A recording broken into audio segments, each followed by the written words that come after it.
पे जियो financial service यहाँ पे अगर आप देखोगे 244 रुपीज के आसपास यहाँ पे कामकाज कर रहा है। लास्ट ट्रेडिंग सेशन में 4.46% का यहाँ पे गिरावट देखने को मिला। बहुत बड़ी गिरावट है, 2 दिन से लगातार जियो फाइनेंशियल सर्विस गिर रहा है। इसके पीछे की जो वजह है वो यहाँ पे जानने का प्रयास करेंगे। और लास्ट ईयर शायद हमने डिस्कस किया था, अगर हम बात करते हैं जब ये लेवल आने के पहले डिस्कस किया था 264 के लेवल का ब्रेकआउट होने के बाद, तो 1 साल हो गया। 1 साल के बाद जियो फाइनेंशियल सर्विस में जो हाईएस्ट लेवल लगा था, उसके बाद जियो फाइनेंशियल सर्विस उस लेवल को ब्रेक करके ऊपर फर्दर नहीं गया और अभी यहाँ पे 244 के लेवल पे आ गया है, यानी जिस प्राइस पे गया था उससे भी यहाँ पे नीचे आ गया है। मार्केट कैप अगर आप देखोगे तो मार्केट कैप जियो फाइनेंशियल सर्विस का जो है 306 करोड़ के आसपास है और करंट प्राइस देख ही चुके। हाईएस्ट जो प्राइस था 395 था और लोवेस्ट जो प्राइस है इस साल का 240 रुपए के आसपास है और लोवेस्ट प्राइस को भी ये ब्रेक करके और भी लोवेस्ट की पोजीशन पे जा सकता है। पॉसिबिलिटी है, गारंटी नहीं है। प्राइस टू अर्निंग रेशियो अभी भी काफी ज्यादा ऊपर है क्योंकि यहाँ पे जियो फाइनेंशियल सर्विस का जो बिजनेस है वो यहाँ पे स्टार्ट नहीं हुआ है।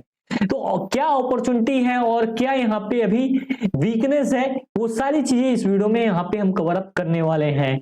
जो लोग यहाँ पे शॉर्ट वीडियो को देख रहे हैं, स्क्रीन पे आप लोग डबल टैप कर दीजिए। डबल टैप करेंगे तो लाइक हो जाएगा, लाइक हो जाएगा तो वीडियो ऑटोमेटिक रिकमेंडेशन में चला जाएगा।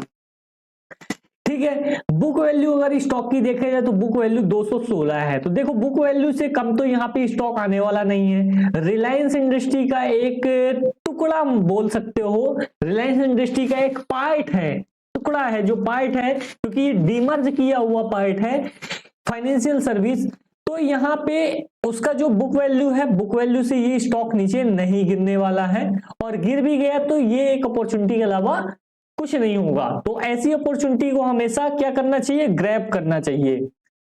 और रिटर्न ऑन कैपिटल एम्प्लॉयड अगर आप देखोगे, रिटर्न ऑन कैपिटल एम्प्लॉयड 1.55 के आसपास है और रिटर्न ऑन इक्विटी 1.27 के आसपास है। ठीक है, तो ये थी यहाँ पे basic detail. Face value stock की जो देखने को मिल रही है वो यहाँ पे 10 देखने को मिल रही है। तो बेसिक डिटेल यहां तक थी। अब इसके बाद क्या चीजें हमको देखना है, उसके लिए हमको कैलकुलेटर ओपन करना पड़ेगा। कैलकुलेटर आप मानते हो जब जियो का जो मतलब जियो टेलीकॉम सेक्टर आया था उस टाइम पे टेलीकॉम में तहलका मचा दिया था। ठीक है, तो वैसे ही यहाँ पे जियो फाइनेंशियल सर्विस आया है, यानी ये ब्रोकिंग इंडस्ट्री, फाइनेंशियल मार्केट, इसमें तहलका मचाने के लिए मतलब पूरा बेस तैयार कर रहा है। और जब बेस तैयार हो जाएगा इसका तो इसका रॉकेट डायरेक्टली लॉन्च हो जाएगा। तो अभी यहाँ पे जो चालू हो रहा है ब्लैक रॉक के साथ यहाँ पे पार्टनरशिप चालू हुआ है, यहाँ पे ब्रोकिंग हाउस में ये घुस रहे हैं। सारी चीजें यहाँ पे जब स्ट्रांग हो जाएंगी तो ये रॉकेट छोड़ना चालू करेंगे और जब ये रॉकेट छोड़ना चालू करेंगे तो यहाँ पे इनका शेयर प्राइस पकड़ना मुश्किल हो जाएगा। ये जो अपॉर्चुनिटी अभी मिल रही है ये अपॉर्चुनिटी बाद में आपको नहीं मिलेगी। मैं बाइंग की रिकमेंडेशन नहीं दे रहा हूं, मैं ये बता रहा हूं कि ये चीजें होती हैं। जियो टेलीकॉम को आपने देखा कैसे यहाँ पे जियो टेलीकॉम बाकी टेलीकॉम सेक्टर कंपनी को आउट ऑफ स्टेशन कर दी, यानी अपने मतलब कंपटीटर से हटा ही दी।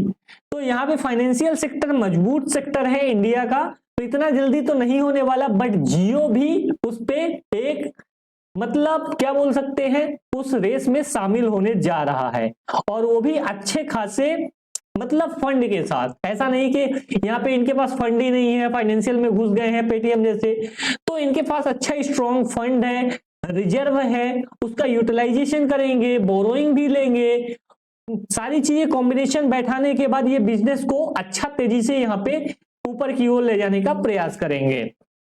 अब आती है बात यहाँ पे बजाज फाइनेंस की। बजाज फाइनेंस भी एक टाइम पे ऐसे ही था। अगर आप देखोगे बजाज फाइनेंस, जियो फाइनेंस देख लिए ना, बजाज, एक मिनट, बजाज फाइनेंस, ठीक है, ये भी बजाज फाइनेंस भी एक टाइम पे ऐसे ही था। ऑल टाइम का चार्ट मैं लगाता हूं, ठीक है, सेम चीजें हुआ था बजाज फाइनेंस में भी। ये काफी टूट गया है क्योंकि इसमें शेयर बोनस भी दिए होंगे कंपनी ने, स्प्लिट भी हुआ होगा, देख लेते हैं, स्प्लिट भी हुआ है शेयर, तो वो सारी चीजें हैं, कॉम्बिनेशन सारे यहाँ पे। 1 मिनट, बजाज फाइनेंस, पेंशन नहीं चाहिए, फाइनेंस चाहिए, ठीक है। तो फेस वैल्यू 2 है, स्प्लिट भी हुआ है, ठीक है। तो जब ये लिस्ट हुआ था उस टाइम पे ये करीबन यहाँ पे 14 या 15 रुपए के आसपास था, फरवरी 95 में, ठीक है। फरवरी 95 में ये शेयर लिस्ट हुआ और उस टाइम पे प्राइस किया था 15 रुपए मान के चलते हैं। उसके बाद ये स्टॉक प्राइस गिरा करीबन यहाँ पे 1 साल 1.5 साल में अच्छा खासा टूटा। इन्वेस्टर तो परेशान हैरान हो गए होंगे, 2 रुपए 2.5 रुपए के लेवल तक ये स्टॉक आ गया। उसके बाद एक जोन में काफी टाइम तक ये कामकाज किया क्योंकि ये बेस मजबूत हो रहा था। 1998 से लेके 2002 तक ये इसी जोन में काम किया, ये उस लेवल को भी नहीं टच कर पाया जिस लेवल से ये गिरा था। 4 साल के बाद इसमें थोड़ा सा रिकवरी आया, करीबन यहाँ पे 5 साढ़े 5 रुपए के आसपास ये स्टॉक पहुंचा और उसके बाद ये स्टॉक 5 साढ़े 5 रुपए के आसपास पहुंचने के बाद 2-3 साल में जब इसका बेस स्ट्रांग हो गया तो यहाँ पे बम ब्लास्ट हुआ, ब्लास्ट नहीं बोल सकते, बम ब्लास्ट हुआ। तो यहाँ पे 2002 से लेके जो थोड़ा थोड़ा सा बढ़ रहा था, 2002 से लेके 2006-7 तक बोल सकते हो, 2006 तक ये क्या हुआ, ब्लास्ट हुआ। 5 रुपए से लेके 50 रुपए चला गया 4 साल के अंदर, यानी 10 टाइम्स 4 ईयर के अंदर हो गया, 10 टाइम्स बोल सकते हो गिरा था। और इनिशियल प्राइस से कितना हुआ, 14-25-60 बोल सकते हो, या तो 5 टाइम्स 4 टाइम्स के आसपास, 12-4-48, तो 4 टाइम्स के आसपास नियर बोल सकते हो। तो लिस्टिंग प्राइस से भी 4 टाइम्स हो गया, बट जो नीचे लगाया था लो और यहां से जहां से उठना चालू किया था वहां से भी कितने टाइम्स हो गया, 10 टाइम्स, और 2.5 रुपए से जो है वो यहाँ पे 20 टाइम्स हो गया। तो ऐसे यहाँ पे मूवमेंट आते हैं स्टॉक मार्केट में जब चीजें अच्छी हो जाती हैं, ठीक है।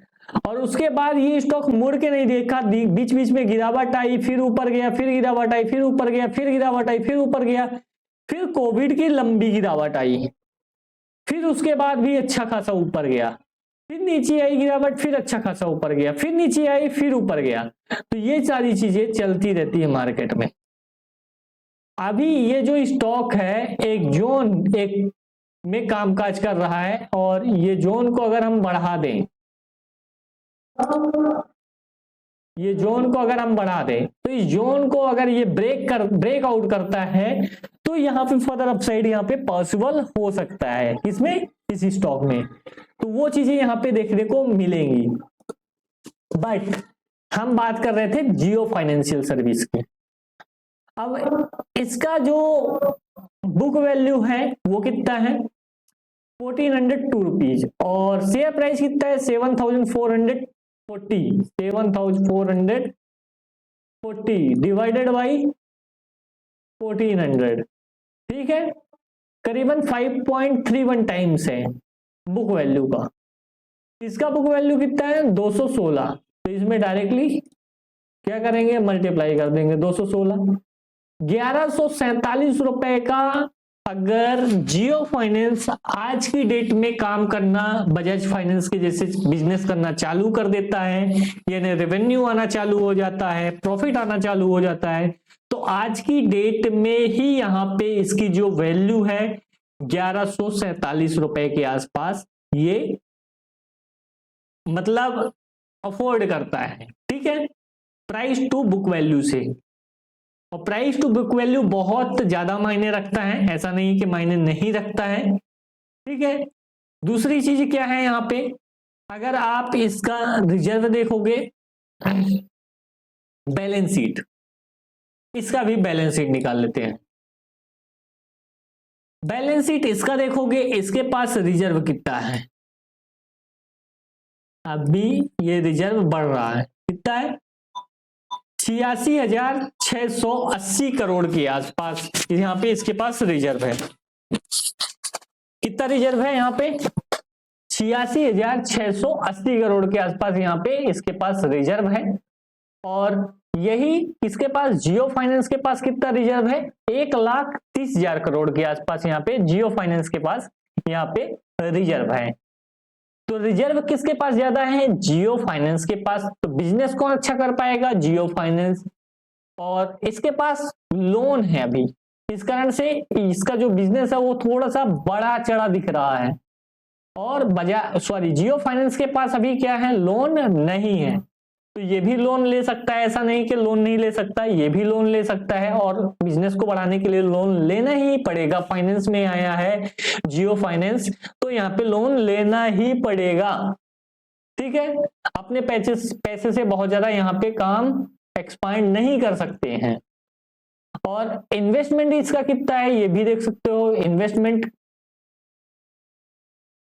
1,37,000 करोड़ का यहाँ पे इन्वेस्टमेंट करके रखा है। किसमें करके रखा है, रिलायंस इंडस्ट्री में। इसके पास इतने शेयर हैं, इतने वैल्यू के। ठीक है, तो ये चीज है, इसको हम डिलीट मार देते हैं। इस कारण से इसकी जो बुक वैल्यू है 216 के आसपास आ रही है। और 1,55,000 करोड़ का मार्केट कैप होल्ड करता है, उतने इसके पास क्या है, पैसा है, उतने पैसे के रिलायंस के शेयर हैं। समझ में आई बात। तो ये चीजें यहाँ पे आप क्लियर कट देख सकते हो, ये कंपैरिजन कर सकते हो। अब उसके बाद आ जाते हैं जियो फाइनेंस के चार्ट पे। कितना साल हुआ है लिस्ट हुए, सितंबर 2023 को ये लिस्ट हुआ था, सितंबर 2024 1 साल, सितंबर 2025 जो आएगा, अभी तो बहुत टाइम है, कितना 2 साल। 2 साल में अगर शेयर प्राइस भागा नहीं, क्या 2 साल में शेयर प्राइस लिस्ट होने के बाद भागा नहीं, तो इसका ये मतलब नहीं है कि वो स्टॉक ऊपर जाएगा नहीं। वो अभी यहाँ पे अपना क्या कर रहा है, बेस मजबूत कर रहा है। बेस मजबूत होने के बाद जो रनअप लेगा वो स्टॉक, वो चीजें आपको देखना है। तो ये यहाँ पे आपको समझना पड़ेगा। और जिनके पास है ये स्टॉक, तो वो कतई लॉस में सेल ना करें। ये स्टॉक आपको रिटर्न अच्छा खासा जनरेट करके देने वाला है, तो प्लीज कोई भी स्टॉक लॉस में सेल ना करें। बाकी आपका डिसीजन है, मैं खरीदने की रिकमेंडेशन नहीं बोलता, बेचने के लिए जरूर बोलूंगा इस स्टॉक को कि यहाँ पे अगर आपके पास है तो बिल्कुल भी बेचे ना। ठीक है, नुकसान हो रहा है, बट आने वाले टाइम में ये कवर अप भी हो जाएगा। मैं एक वीडियो बनाया था कि इस स्टॉक से करीबन हमारी जो प्रोबेबिलिटी है, हमारा जो मैथ्स है, वो बोल रहा है किस स्टॉक से यहाँ पे 1,000 शेयर परचेस करने पे यहाँ पे कोई भी इंसान 1 CR आने वाले 25 साल 20 साल में जनरेट करके दे सकता है। कैसे, वो चीज भी डिस्कस करते हैं। 1 ईयर बजाज फाइनेंस। अब ये मानते हो बजाज फाइनेंस जिस टाइम पे बिजनेस कर रहा था, उस टाइम पे लोग लोन उतना ज्यादा नहीं ले रहे थे, ये चीज तो मानते हो। ठीक है, इसी के कारण यहाँ पे इसका जो प्राइस है वो डिक्लाइन हुआ था, वो लिस्टिंग प्राइस से भी नीचे आ गया था। ठीक है, ये यहां से लिस्टिंग प्राइस से नीचे आ गया था, क्योंकि यहाँ पे उस टाइम पे लोग लोन लेना प्रेफर नहीं करते थे। इस कारण से बजाज फाइनेंस का जो बिजनेस है वो थोड़ा सा गड़बड़ा गया। आज की डेट में कोई भी यहाँ पे लोन लेने से नहीं डरता, क्योंकि सबकी सैलरी यहाँ पे अच्छी है और सब यहाँ पे अच्छे से रहना, अच्छे से खाना, अच्छा मोबाइल, ये सारी चीजें यहाँ पे चाहते हैं। तो यहाँ पे जो बजाज फिनसर्व का कार्ड भी बहुत लोगों के पास है, तो ऐसे यहाँ पे जियो फाइनेंस भी यहाँ पे करने वाला है, लोन प्रोवाइड करने वाला है।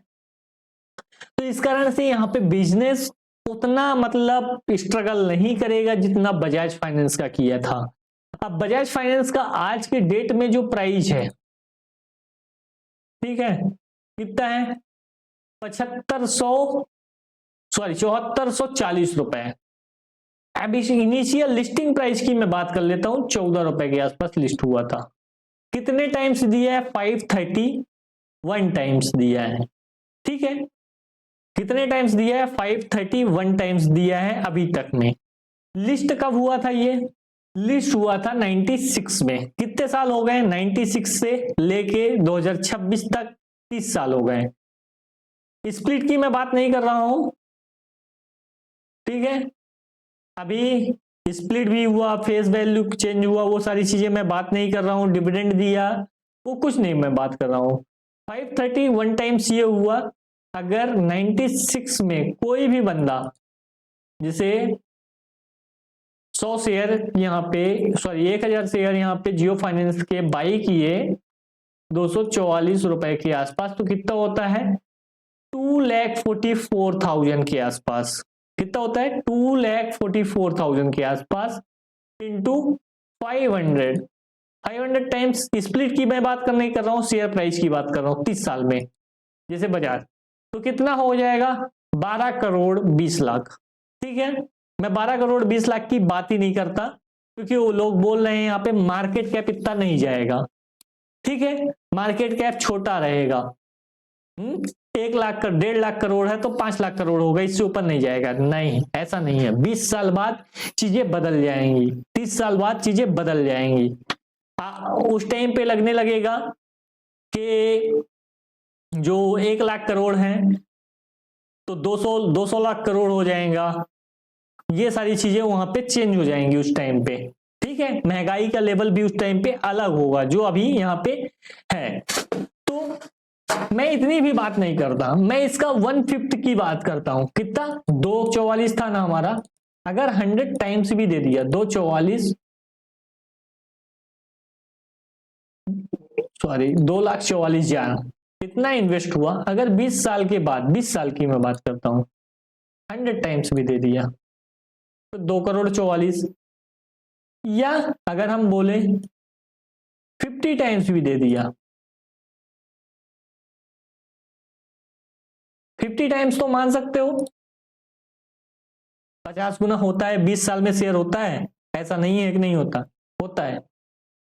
50 गुना भी हो गया, 1 करोड़ 22 लाख रुपए। 1000 क्वांटिटी शेयर परचेस करने पे आज की डेट में आपके 20 साल में प्रोबेबिलिटी है कि 1 करोड़ 22 लाख यहाँ पे बन सकते हैं। प्रोबेबिलिटी है। अब यहाँ पे 20 साल में हम रिटर्न भी देख लेते हैं बजाज फाइनेंस का कितना है। कब से देखा जाए? यहाँ पे 2005 से, 2006 से देखते, तेजी के बाद, ठीक है।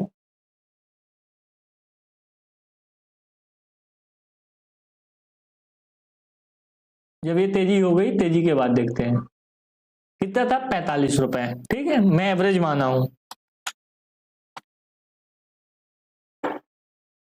अभी कितना है? 7400 कंसीडर करते हैं, डिवाइडेड बाई 45 रुपए, 164। इसका थर्ड मैं मान रहा हूं, ठीक है। एक 164 टाइम्स दिया है लास्ट 20 ईयर में, 1/3 मानता हूं, इंटू 244, 1230। अब बताओ कैसे नहीं बनेंगे 1 करोड़ 33 लाख 74,814 रुपए आराम से 20 साल में आपके। प्रोबेबिलिटी है कि बन सकते हैं, गारंटी नहीं है।